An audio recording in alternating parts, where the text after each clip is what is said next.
Hey everybody, happy Sunday. I hope that wherever you are and whatever you are doing, you are safe, you are well, and you are with someone you care about who also cares for you.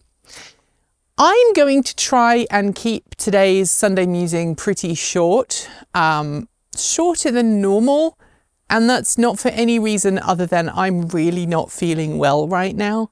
And I know some people will be like, but you should have just not made a video. I live with a chronic condition, and some days my chronic condition affects my life in a way that I can manage and it's fine. And there are other weeks like this week where my chronic condition is impacting my brain quite considerably and also in dealing with my energy levels. So it is more important for me to muscle through this and make it short and sweet than it is for me to not do it. So I hope you'll understand why I'm still doing it. Anyway, here goes. So next week, I am going to be publishing a video on the channel discussing the parts availability crisis that currently exists in the US and Canada, but also wider afield around the world, and specifically how it impacts EVs, i.e. Tales of people going into the shop to get parts for their vehicle only to find that they haven't been able to get them. And today's Sunday musing is kind of preempting that video because I want to hear from you the issues that you have experienced in getting parts for your vehicle, whether that be an EV or an ICE vehicle.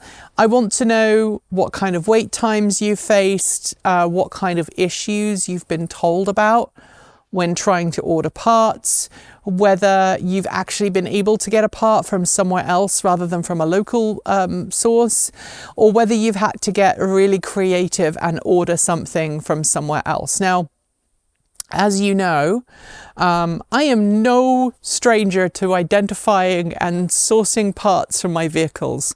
I have this, damn it, what's the word? I have this special skill. Forgive me. My hands on my feet are tingling right now. I can't feel them, and I struggle at this point to find the right words sometimes, so that I have to I just feel like really slow and stupid. That's me putting myself down. Anyway, where was I? Right. I find parts from my vehicle a lot, and I tend to go online and scour parts catalogs, which I know sounds really bad, to try and find the exact part I need. So for example, for my lightning fog light install, which I'm still working on, I had to find the switch that wasn't ever actually sold for the Lightning or wasn't ever sold for any of the F-150s, but that would fit the slot that I was pretty sure would work with my truck. And so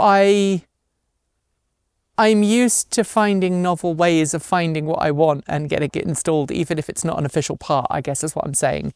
And for certain Chevy Spark EVs, I know the official parts are no longer available, but you can go and find alternative parts from other vehicles. Just this week, I found out that apparently there are Bolt EV suspension components that can be replaced with Fiat 500 components from a certain type of Fiat 500. And if you replace the front ones using back components or something, it fits. But don't quote me on that because, as I've already said, brain not working fully right now. And I'm not remembering things so well. So I want to know about your stories of getting parts, because I want to know what parts have been easy to get hold of and what parts have been difficult to get hold of. And I also want to know how long you've had to wait for them. And also, what's the other thing? God damn it, Nikki. God damn it, donut. The other thing was how long you had to wait, what parts were complicated, and whether you noticed an increase in price because of the availability concerns. Let me know in the down below, because I hope that you have a chance to comment before the main video goes live on Monday if you're a Patreon supporter, and on Tuesday if you're not a Patreon supporter.